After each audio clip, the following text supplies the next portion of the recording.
Hello Hello，小伙伴们，大家好，我是向苦苦，现在是北京时间2025年6月1日的晚间8点40分。首先祝各位大小朋友们儿童节快乐！只要有赤子之心，只要还有少年心气，我觉得都是可以过这个儿童节的。然后苦苦自认为还算不错吧。本期视频呢，一个是祝大家节日快乐，第二个就是分享一个我最近给自己购置的一款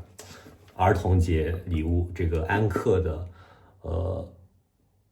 这个有点镜像，可能看的不是特别清楚。它是一个9600毫安时、65瓦最大功率的一个充电器跟充电宝的2合一。它的额定5900毫安时，然后它的这个转换效率是大于75%的。就苦苦个人建议，就是各位选购充电宝的时候，一个是要看它的额定容量，然后一个是它的这个转换效率，还有一个呢是它的总输出，就是它是单口65瓦，双口的话是一个25+40，40的话基本上就是可以应用于绝大多数的使用场景了。我第一次这样开箱，看看怎么样。这个是没有带线的，然后它还有一款是额外还有2根线的。我考虑了一下，觉得就买一个性价比更高一些的会比较好。然后大家如果想一步到位的话，也可以选别的这种款式。之前不是有一个香港的一个航班，然后着火了嘛，然后我当时说肯定是充电宝，然后还有杠精杠我，然后最后发现确实是充电宝。这个包装还不错，然后它的这个纸套子是可以直接抽开的，然后里面赠送了一根 C2C 的一根线，然后它的这2个都是 C 口，然后还有一个小收纳袋，一个可折叠的插头，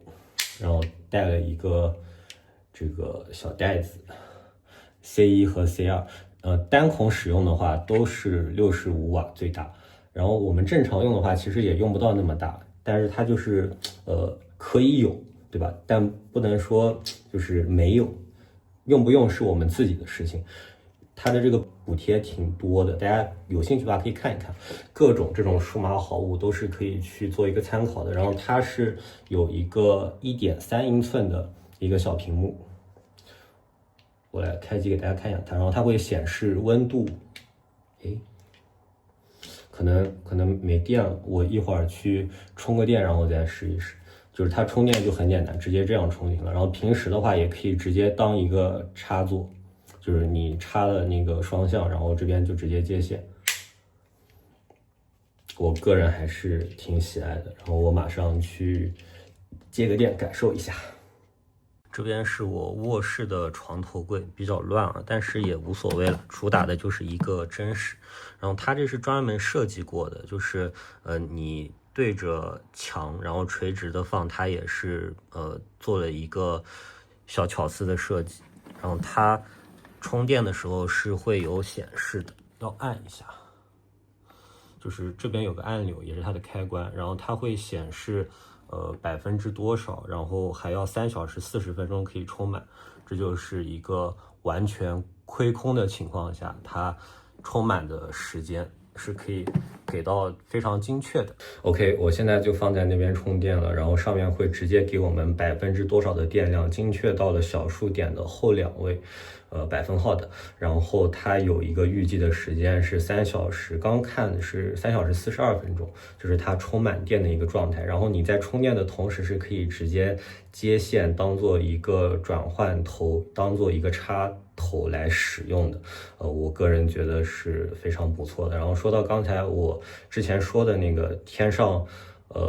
有火警的那个状态嘛，因为当时有很多杠精说都没有事故报告，都没有出结论，你凭什么说是你电池失火？就凭我是专业的飞行员，凭我飞了这7、8年，就你正常行李箱架上面能失火，能有什么东西会失火呢？对不对？而且是那种就是不同的起火的状态是不一样的，当时虽然没有看到结论，但是看到了那个烧的状况，包括他们中间的描述。只要是你不停的它复燃，对吧？你要不停的去倒水，那除了锂电池以外还有什么呢？就是很多人他真的是没有任何的专业知识，也没有任何的这种正常的知识，他只会去质疑，他单纯的就是否定性人格。这种我觉得无论他是多大岁数吧，可能儿童节都与他无关，因为他可能会质疑我为什么要过儿童节，或者是儿童节的这个意义是什么，就没有意义。就是很多人就像我之前视频里说的，就是蠢人一样。我现在的视频可能比较有这种不太好的情绪，但是我觉得这是我正常的一部分，因为我之前拍了很多我觉得是一直在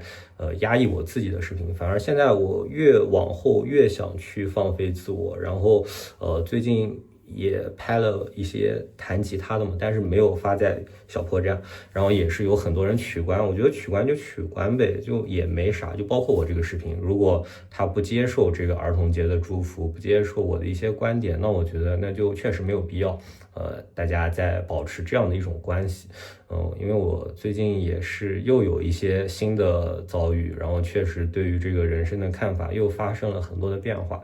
可能你越去想要讨好，就是更多的人，你反而不仅会伤害自己，然后更会去让自己变得一点都不像自己。就还是要保持一个最初的状态，或者说自己接受到了很多知识和观点和不同角度的这种看法以后，你最想去成为的那个人。大家可以看一下，我刚刚是先插它充了一会儿，然后刚开始是3小时40分钟，然后充到10%之后，我刚拍完那个视频过来看，就变成1小时10分钟了，就是越充越快的一个状态，并不像刚开始看的那么恒定。然后这个屏幕你是可以去进行一些额外的调节的，然后包括可以去设定它的这个亮屏的亮度和它常亮的时间，就有很多可以去调的地方，包括可以调它的这个接口是只输出还是又可以输入又可以输出。OK， 各位，酷酷刚才拿它充了一会儿电，然后比我预想的要快很多。刚开始它完全亏电充进插上插头的时候，跳了一个3小时40分钟的一个预计的时间。然后刚我来拍了一会儿视频之后，一看只要1小时了，那我这个结尾就白费了，又开始重新拍了一个。但大家如果最近有这个充电宝的需求，我个人推荐可以买这种充电宝和充电器2合1的这样的选择。然后像这一款它是送了一根，这个应该是支持65瓦的线吧，就具体我没看，但我感觉应该是这样的，就哪怕再淹可能也要有一个30瓦左右，具体没看，我也觉得不太在意。然后这一个小收纳袋，我觉得这个安克的这个 Prime 还是很有性价比的，然后包括它用的电芯是这个很多新能源车同款的18650，就目前我觉得是锂电池的一个性价比很高的一个解决方案。就是要买大品牌的充电宝，要买这种18650或者类似的这样的一个电芯，可能这也是现在我个人觉得就是最比较好的选择吧，就说最可能也不太好。然后是有一个新的分享，就大家如果说想要携带上飞机，然后就一定要看能不能满足咱们现在民航的一些要求，就我觉得后面肯定会越管越严的。你像如果是那种2万毫安时的，可能后面不知道怎么说，尤其是大功率，它可能就不太合适了。然后像这种1万左右的这个电池容量，然后它的额定容量是5900毫安时，我觉得是比较适合日常，因为我之前用了一个2万的，它不光大而且重，然后我平时有这个用电焦虑，然后每一次其实也不是那种太过长时间的在外使用，所以每一次大概就用个20-30%就回家就给它充满了，所以我就进行了很多的考量，然后这个我买的是叠加国补的，然后大家感兴趣的话也可以再看看618有没有补贴，然后加一些额外的优惠。那本期视频就这样吧，做一个好物的分享。我个人后面可能要多拍一些这种好物的分享的，不然的话找一些品牌方去合作，他们就目光非常短浅的说，那你最近就不垂直你的这个视频的数据，因为我拍了很多我个人觉得感兴趣但是没有这种商业价值的这些视频，他们就觉得不可以合作，那就没有办法，只能迎合一些市场的大环境，毕竟普谷现在要去靠这个为一个有稳定收入来源的副业。那本期视频就这样，感谢各位一直以来的支持，也祝能看到现在的各位有赤子之心还有耐心的朋友们儿童节快乐，拜拜。这边是专门给抖音的观众拍摄的，就如果大家对这款产品感兴趣的话，可以在抖音直接购买，我会挂在我的抖音橱窗里面，大家搜索一下就可以，也可以在我的这个视频的下方直接看到这款产品，然后感兴趣的话都可以支持一下酷酷，真的我觉得是很不错的。然后我刚刚又用它，就是一边充着电的状态，再用它充手机，能直接看到手机上面的那个充的瓦数，以及它因为在给手机充电，它的这个整个充电的速度是会放慢的。然后它刚刚我充这个90%以上的这个 iPhone 16的时候，它是大概8瓦左右的一个功率，然后我的那个15 Pro Max 刚刚是电量比较少，然后放上去的话大概是15瓦左右，上下在波动。那本期视频就真正的到此为止了，感谢各位的支持，拜拜，儿童节快乐。